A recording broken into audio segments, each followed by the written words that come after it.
Hi everyone, welcome to my channel. I hope all of you are doing good. This is your career agony bro, Dolly Bajaj. For a detailed analysis of my resume journey, do check out this video that I recorded earlier. 14 tips that I had written down while preparing my resume that might come handy for you. 1.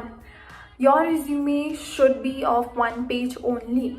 There is no reasoning of making it longer than that. Second, bolding is the most important part of the resume. I cannot emphasize enough that it's important. Correct bolding is a skill developed over time, but correct bolding can get you a shortlist in 30 seconds.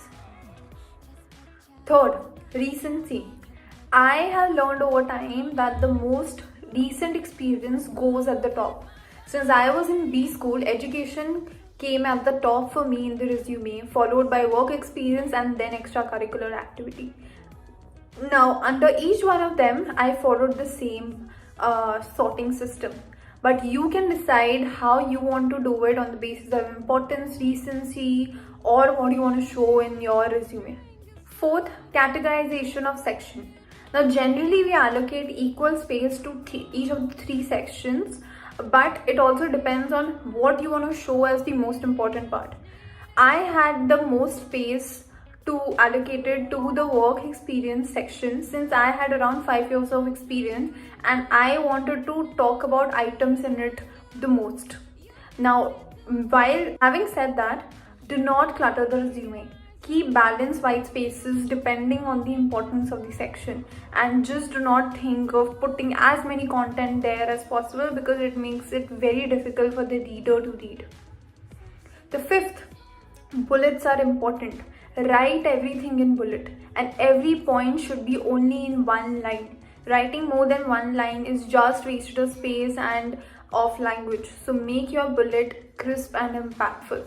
Sixth, following a format. So at B school, generally for strategy consulting roles, we followed a RSC format for every bullet, and for product management role, we followed a STAR format. I have already mentioned about STAR format, which is situation, task, action, and result. RSC is just a reverse of that, which is result, action, context. For example, contributed to excess $1 million of revenue by building models for the company. So that's a RSC format. Now, seventh is the impact quantification. Quantifying the impact for every bullet is very important. If you can find numbers and assign to that, it will make a stronger case for you. Every line should have an answer to so what. If I say I have built 20 plus machine learning models, that's good. But what about it? How was it impactful for the company if you have made it for the company? So do not skip writing impact matrix and write it as they are very important, whether they are quantitative or qualitative in nature. Eighth, using a verb to start the line. On the screen, I'll put some reference verbs that I use while making my resume, because every bullet should start with a verb. Example, worked, organized, build, implemented, etc. In English, you have to write a phrase, not a sentence. Ninth, now since it's a phrase, we cannot have any full stops or period at the end of the sentence. Just make sure that it's consistent across. 10th, whenever you write impact in numbers, try to give a reference point. For example, youngest to get promoted in 2 years. This is good, but in comparison to what? Is this a good thing or a bad thing? So if we rephrase this to youngest to get promoted in 2 years against an average of 4 years, makes the sentence more impactful. Avoid using jargons. Write in simple English, which the interviewer or the reader understands. How technical the resume should be depends on the type of role you are applying for. If you are a software engineer, do mention technical tools and techniques you know and what you have achieved through that. 12th, do not misrepresent or say wrong things on your resume, please. An interviewer will take no more than 15 seconds to figure out you have faked something on your resume. They are in the business for a long time, so do not lie on your resume.